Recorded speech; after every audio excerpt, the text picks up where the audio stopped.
Hey people, so this is a newer version of my older video based on the same thing. I'm uploading a new one because the other one was very bad with low sound and graphics. So today I'm going to show you how to fix the transparency issues in The Sims 4 that you might be having with your custom content. So when I first started creating, no one told me that I had to do this quick thing before putting my custom content in the game, but I found a way how to fix our see-through objects, and I hope this helps. First of all, open Sims 4 Studio. If you haven't got it, the link is in the description below, but I think you should have it if you're creating custom content anyway. If you've just created your CC and then put it into your game and it's see-through, then you've come to the right place, because here's the little fix. And it is a little fix because of how tiny it is. So click My Projects and then open up your package file. You won't see mine, as I stupidly recorded the window instead of the monitor. Don't ask.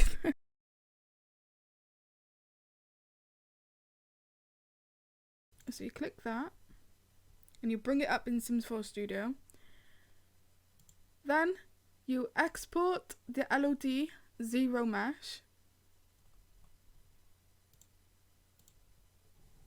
Name it as shadows.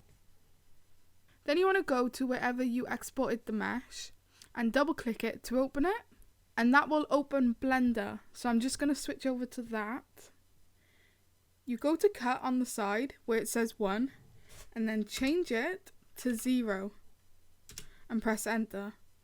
Then you save it. If you haven't saved it as shadows, then save as shadows. It has to be different to your mesh in Sims 4 Studio. Now we're going to hop back over to Sims 4 Studio and we're going to import that blend mesh that we just saved. So we're going to import it into 0, shadow LOD 0, shadow LOD 1 and shadow LOD 2. Right now, because mine is already done, I'm just showing as an example. Basically, mine won't show up, but you should get like a grayed out version of your mesh in the shadow LODs if you did it correctly. And yeah. And now you have to go into Warehouse and you have to fill these two here, DST image and DST image, not this one here, but the two underneath it.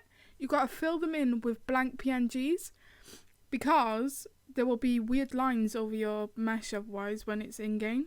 So all you have to do for that, and I'll show you, is go over to Photoshop. So now we're on Photoshop. All you have to do is go to Create New. Then we type in the width and the height.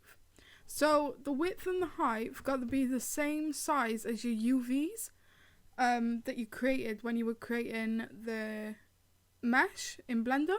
I think mine, you can see anyway, so mine is 1024 and 1024, so that's what we'll put here.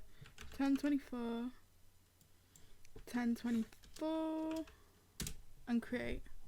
So to do this, it's got to be completely blank. So we get rid of the white background, but we can't save it like that because there's nothing on there at all. But we don't want really much on there because it will show up as like shadows on the mesh and it makes it look weird.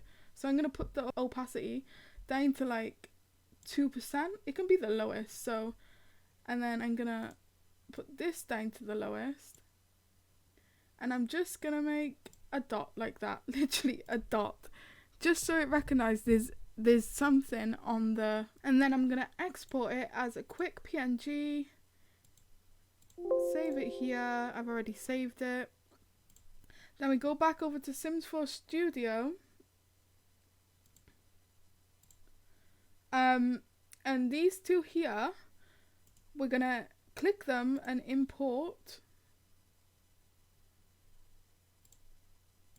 the file that we just created on Photoshop. And literally, that is it. I really hope this video helped you with your transparency issues.